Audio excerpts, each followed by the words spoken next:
이분이 뭐 명절 때 전 가족들이 모여서 애국가를 사절까지 부르고 하면 좋게 해석이 잘 안 되더라고요. 저는 국가주의 같은 그런 냄새가 나서 그런 측면도 있고.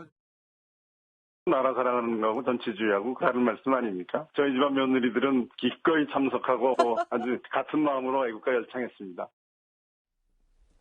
저희 집안 며느리들은 기꺼이 참석하고 잘 부른다. 이 발언을 두고 또 꼬리에 꼬리를 물어서 여러 정치권에서 공방, 그럼 며느리들 입장도 한번 들어봐야 된다, 뭐 이런 여당의 일부 목소리가 있었나 보죠. 근데 이현정 의원님. 네. 고 최영섭 대령의 며느리 4명. 그러니까 좀 더 쉽게 풀면 최재형 전 원장의 형수와 재수되는 분들이 애국가 제창에 왜 비난받아야 됩니까? 저희는 애국가를 부르는 게 부끄럽지 않습니다. 괴롭지도 않습니다. 이례적으로 이런 메시지를 냈거든요. 저는 김두관 의원께 좀 여쭤보고 싶습니다. 본인은 애국가 4절까지 부를 수 있으신가요? 그리고 예를 들어서 애국가를 부르면 국가주의고 님을 위한 행진곡을 부르면 민주주의입니까? 저는 이런 식의 이분법적인 생각을 하고 계시다는 게 상당히 좀 충격적이고, 대한민국 국민이라면, 저는 여러분들 이번에 올림픽 보시죠. 올림픽 보면 우리 선수들이 금메달 따고 은메달 따고 금메달 딸 때 애국가가 제창이 됩니다. 자, 그러면 그 선수들이 눈물을 흘리면서 애국가를 따라 불러요. 그 왜 그렇겠습니까? 즉 자기 조국에 대한 기본적인 예의와 조국에 대한 사랑이 묻어 있는 거 아니겠어요? 그렇다면 집안에서 행사를 할 때 부를 수도 있는 거 아니겠어요? 그걸 국가주의라고 해요. 국가주의가 이야기하는 것은 국가의 어떤 중심으로 해서 국가적 폭력을 중심으로 해서 우리가 이야기하는 나치를 이야기하는 겁니다. 자, 그런 식의 국가주의가 과연 이게 지금 최재형 원장 집에서 부르는 게 국가주의인가요? 그럼 본인은, 김두관 의원은 본인 집에 모이면 님을 위한 행진곡 부르고 시작합니까? 저는 이런 식의 이분법적인 판단 자체가 얼마나 이 내 편, 이 가르는 양문법적인 생각인가, 이런 생각이 드는 것이, 사실 우리가 어떤 집에서 이 명절, 기념절 같은 때 반드시 태극기 개양을 하잖아요. 그러면 그거에 국회의원들 보면 태극기 개양 안 하는 분들 많습니다. 근데 그게 단순한 실수 같지만, 그러나 그 정말 8.15나 정말 3.1절이나 이럴 때 아침에 일어나서 하나 거는 행동 자체가 한 번이라도 국가에 대한 어떤 고마움과 이런 것도 생각하라는 거거든요. 자, 그런데 본인들은 저렇게 하면서 그걸 하시는 분한테 저걸 갖다가 잘못됐다고 이야기나 국가주의 냄새가 난다? 저런 식으로 폄하하는 건 말이 안 되죠. 뭐, 이 의원님이 여러 말씀을 해주셨는데, 제가 김두관 의원한테 직접 물어본 건 아니고, 근데 김두관 의원도 분명히 4절까지 다 알고 있을 거고. 한번 불러보라고 제가 한번 권해드리고 싶어요. 뭐, 그리고 한번, 그렇게 이야기하시면 한번 불러보시라고요. 뭐, 그리고 제가 김두관 의원을 뭐, 옹호하거나 감싸는 건 아닙니다만, 또 김 의원도 태극기를 안단 주체가 또 아닐 수도 있으니까. 제가 그런 말씀 드린 적은 없습니다. 알겠습니다. 네. 김근식 교수님. 예. 근데 지금 애국가 논란이 조금 어디까지 또 번졌냐면, 여기 그 최재형 전 원장 일가가 이 모임에서 국민의례도 하고 애국가를 부르는 이 사진이, 그럼 감사원장 공간에 이걸 공관을 사적으로 이용한 거 아니냐, 여당의 주장에 대해서 또 최 전 원장 측이 반박까지 했더라고요. 그 공관이라는 그 장소가 감사원장이라는 공적 업무를 수행하기 위해서 국가가 제공한 장소입니다만, 공간이라는 장소이면서 또 하나는 뭐냐면 부부나 가족이 사는 사적인 또 공간입니다. 그것이 같이 혼재되어 있는 거 아닙니까? 그래서 다만 공간이라는 것을 사적 가족들이 거기 생활을 영위하는 것인데, 가족의 일부가 그 공간이라는 공적 도움을 받아서 재테크에 나선다든지 부동산 테크에 나선다면 그때 굉장히 많이 문제가 되지 않았습니까? 김명수 대법원장 이야기처럼.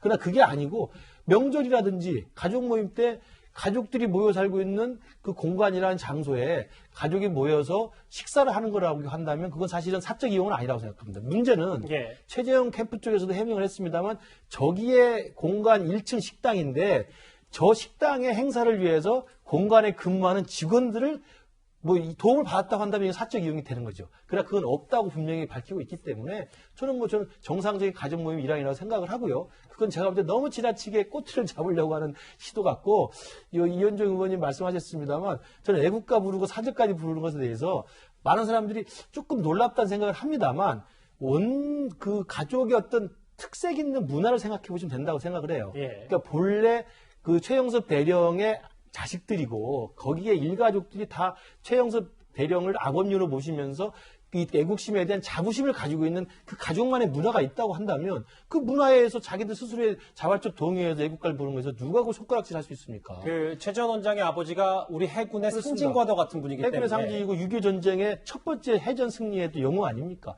그런 독특한 가족의 자부심이 좀 있을 거라고 생각해요. 물론 최재형 원장이 만약에 대통령이 됐을 때 그런 가족 모임할 때 사절까지 부르는 것처럼 국민들 모두에게 사절 부르라고 하면 그 문제가 되겠죠. 그러나 그게 아니라고 한다면 저는 가족의 자부심으로 충분히 저는 미담으로 좀 봐도 되는 사건이라고 생각을 합니다. 예. 한편 윤석열 전 총장 지금 여름 휴가이기도 합니다만 코로나 확진자와 접촉해서 일단 음성 판정을 받고 자택 대기 중입니다. 그런데 국민의힘 입당 후에 103개의 국민의힘 의원실을 돌며 인사를 다니던 그날 윤 전 총장은 확진자와 악수를 나눴습니다. 환영합니다. 고맙습니다. 네, 저희가 얼마나 들어오시기를 기다렸는지. 고맙습니다. 네. 아이고, 의원님. 잘 계시죠? 입당해서 잘하셨어요. 윤번개도만 윤번개. 수연들. 저 입당하면 뭐 잘 해주신다고 그랬죠?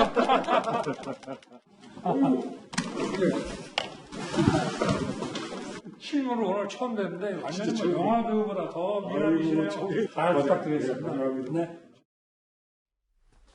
이번 주 초에 있었던 윤 전 총장의 의원실 쭉 찾은 거예요. 근데 최 교수님 이걸 두고 여당에서 확진자와 접촉했다. 근데 국회의원실을 저렇게 갑작스럽게 간 것 방역 논란 아니냐, 방역수칙 위반 아니냐, 여당의 주장은 이겁니다. 그러니까 방역수칙 위반이에요. 그러니까 무슨 말이냐면 원래 이제 지금 현재 국회가 코로나19 사태가 대응 단계가 올라가면서 방역 시스템 자체가 어떻게 운영이 되냐면 일단 방문하려는 의원실에 연락을 하고 그다음에 허가를 득한 후에 움직이더라도 그 층에서만 움직여야 되거든요. 근데 지금 이제 층을 여러 군데를 다니는 게 첫 번째는 이제 위반이라고 볼 수 있을 것 같고 또 하나는 이제 가능하면 이렇게 한두 사람만 다니는데 10여 명이 함께 다니면서 인사를 하는 바람에 이제 논란이 되고 있다고 저는 봐요. 그러니까 모든 사람들이 지금 코로나19 때문에 4단계로 다들 조심하고 있고 방역을 잘 지키려고 하고 있는데 그런 부분에서 너무 안이하게 대처했다는 부분은 비판을 피할 수 없을 거고 실제로 영등포구청의 방역 위반으로 지금 신고가 들어간 걸로 알려지고 있어. 아마 조사가 이루어질 것 같고요. 예. 만약에 이제 수칙을 위반했다면 그 위반된 것에 대해서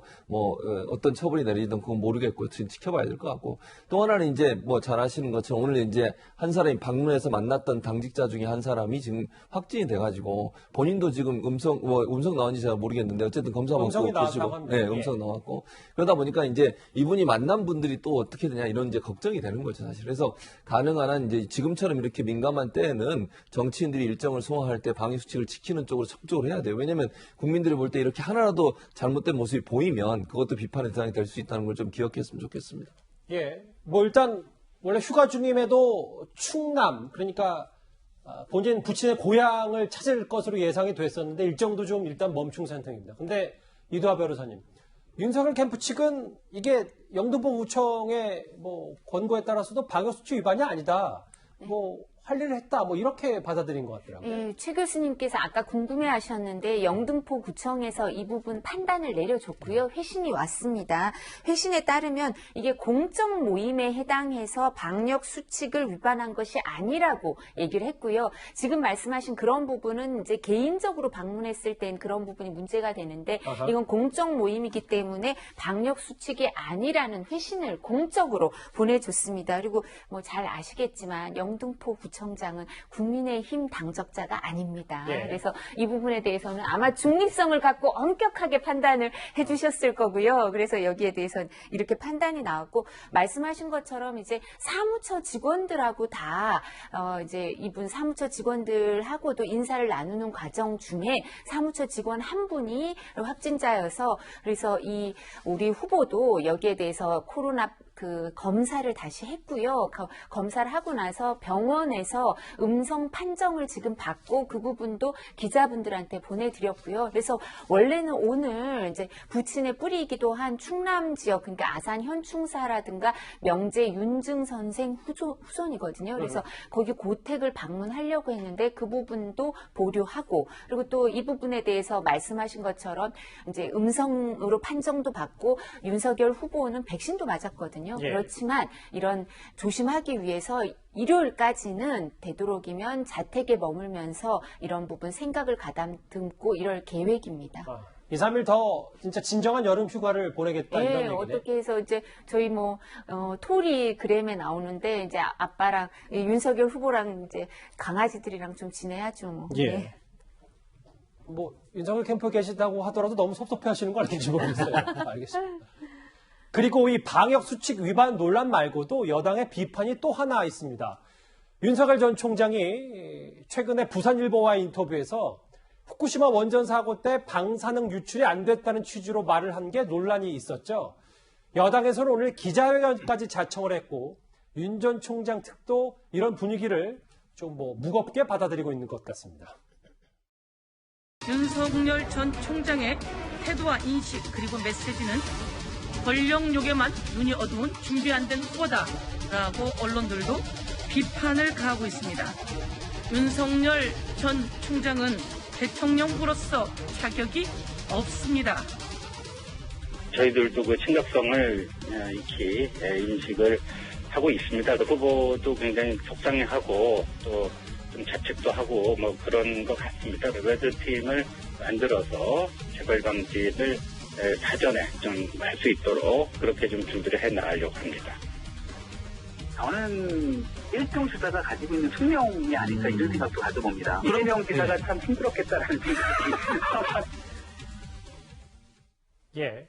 근데 오늘 여당의 일부 의원들이 국회에서 기자회견까지 자청을 해서 여러 얘기를 했는데 아까 화면에 만나봤고 다른 대선 후보들 당장 후보 사퇴하고 일본으로 떠나라.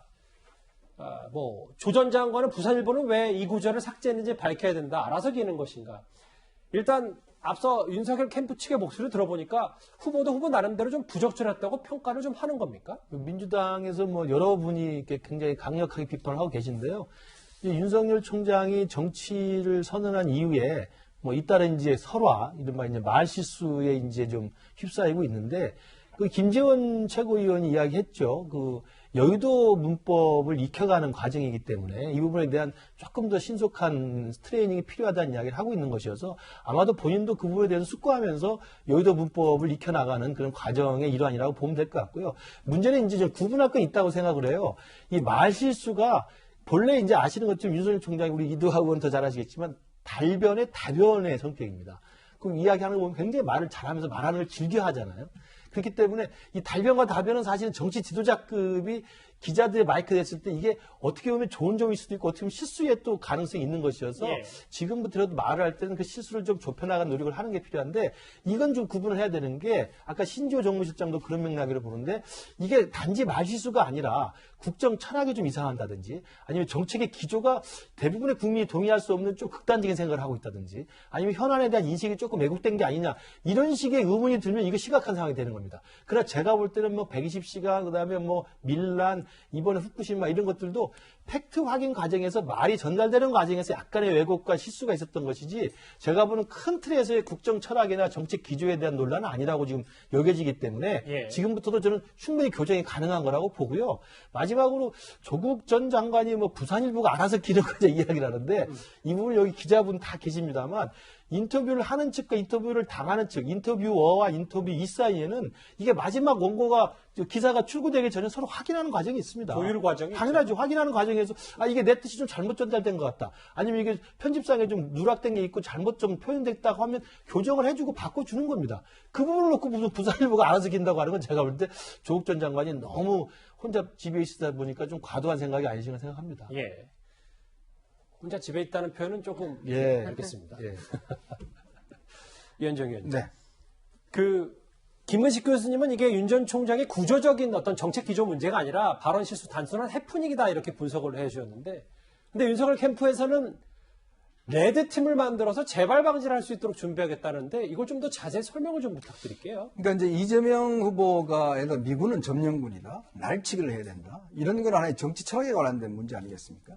근데 지금 윤석열 후보가 그동안 했던 것은 120시간 같은 경우는 어떤 면에서 보면 지금 52시간제를 어길 경우에 이제 이 처벌을 받게 돼 있어요.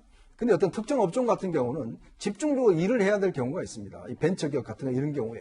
그러니까 그쪽에서는 120시간을 집중적으로 해야 된다. 이런 의미에서 이야기를 한 거고. 후쿠시마 지금 이 원전 사태도. 그러니까 이제 김은식 교수님 이야기했습니다만은 이게 후쿠시마 원전이 폭발하게 된 계기가 뭐냐면 원전의 문제가 폭발한 게 아니에요. 쓰나미가 몰려와서 원전의 이제 연로봉을 이 쿨링 다운, 이제 이 온도를 내려주는 역할을 하는 발전기가 있습니다. 이 발전기가 물에 잠김으로 해서 발전기가 가동이 중단이 됐어요. 그러다 보니까 원자로에 있는 열이 상승을 하면서 폭발을 해서 원전 그때 당시에 여러 가지 방사능이 유출된 그 사건입니다. 그러니까 윤석열 후보 같은 경우는 이제 잘못 이야기를 하신 거죠. 뭐냐면 원전에서 원전 자체에 문제가 없다는 건 맞아요.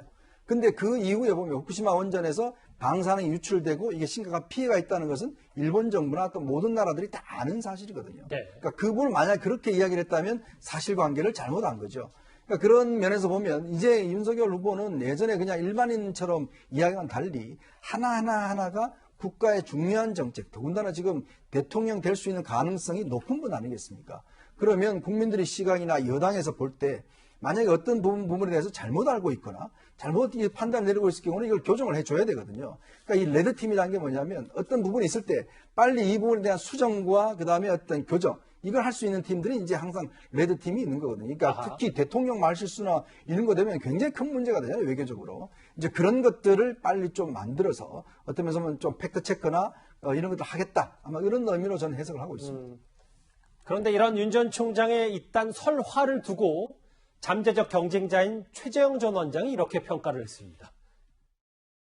지금 문제됐다고 하는 여러 가지 발언들을 생각해 볼 때 말씀을 좀 편하게 하시는 성격이신 것 같습니다. 그런데 이제 정치인으로 되신 다음에 이 발언의 무게가 좀 다르다고 봐야 될 텐데 정치에 적응해 가시는 과정에서 그런 부분들은 좀 줄어들지 않을까 생각합니다. 최진봉 교수님, 말씀을 좀 편하게 하는 성격인데 이제 최재형 전 원장도 윤 전 총장 본격 견제가 시작되는 겁니까? 당연히 그렇죠. 뭐 다 경쟁하는 상대잖아요. 당연히 경쟁할 수밖에 없는 것이고, 뭐 윤 전 총장은 뭐 그런 팩트가 틀리게 얘기하면 안 되는 거예요. 발언을 할 때 그런 대선 후보가 돼가지고 팩트를 틀리게 얘기하면 어떻게 합니까? 그것도 거의 모든 그 전 세계 사람들이 거의 다 대부분 알고 있는 내용들인데 그런 부분들에서는 주의가 필요하다고 저는 생각해요. 그러니까 대선 후보가 말씀을 편하게 하는 것도 좋지만 그 편하게 하는 과정에서 사실관계가 틀리게 되면 그거는 대선 후보로서의 어떤 자격 이런 부분에 상당히 의심을 품을 수 있는 요소가 된다는 것을 꼭 명심하셔야 한다고 저는 봅니다. 예. 그래서 좀 진정하셔야 된다고 저는 보고 그런 점에서 온다면 최재형 감사원장 입장 그런 부분들을 파고드는 거죠 사실은. 그러니까 본인이 이제 윤석열 전 총장을 지지하고 있는 시청을 끌어와야 되는 상황이라면 윤 전 총장이 실수하는 부분들을 놓치지 않고 그 부분을 좀 얘기하면서 본인에게 좀 더 유리한 쪽으로 판을 가지고 가려는 것도가 보여지고 앞으로도 아마 두 분 사이의 경쟁은 계속되지 않을까 이렇게 생각을 합니다. 나는 말을 못해서 윤 전 총장은 너무 말을 편하게 해서 좀 문제다 뭐 이런 얘기를 했는데 예, 김 교수님. 최재형 원장이 이제 사실 저게 윤석열 총장을 뭐 견제하거나 직격했다고 볼 수도 있지만 제가 볼 땐 점잖은 겁니다.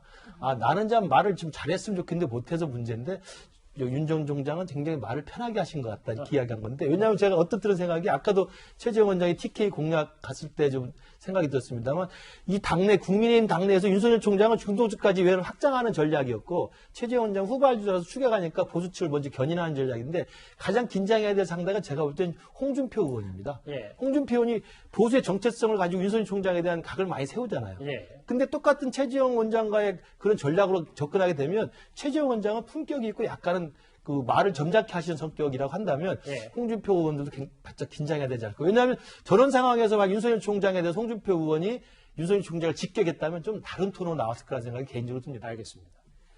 이 주제 정리하기 전에 사진 한 장을 만나보겠습니다. 최근 이딴 설화 논란의 중심에 서 있는 윤 전 총장인데 SNS를 통해서는 네. 이른바 셀프 디스라고 하죠. 일자책 얘기를 하면서 저렇게 사진을 좀 다시 볼까요? 윤 전 총장 상당히 자연스럽게 저렇게 반소매 차림에 침대에 누워있고 반려견이 몇 마리입니까? 하나, 둘, 셋, 넷, 네 마리와 함께 있는 사진을 공개했는데 이도하 변호사님, 네. 일단 본인을 자책하는 메시지를 SNS 통해서 좀 귀엽게 표현하고 싶은 모양인 거죠? 네, 그러니까 이 부분이 두 가지가 있는데, 이제 도리도리라는 그게 있어가지고, 도리도리는 고양이가 이제 챙겨주고요.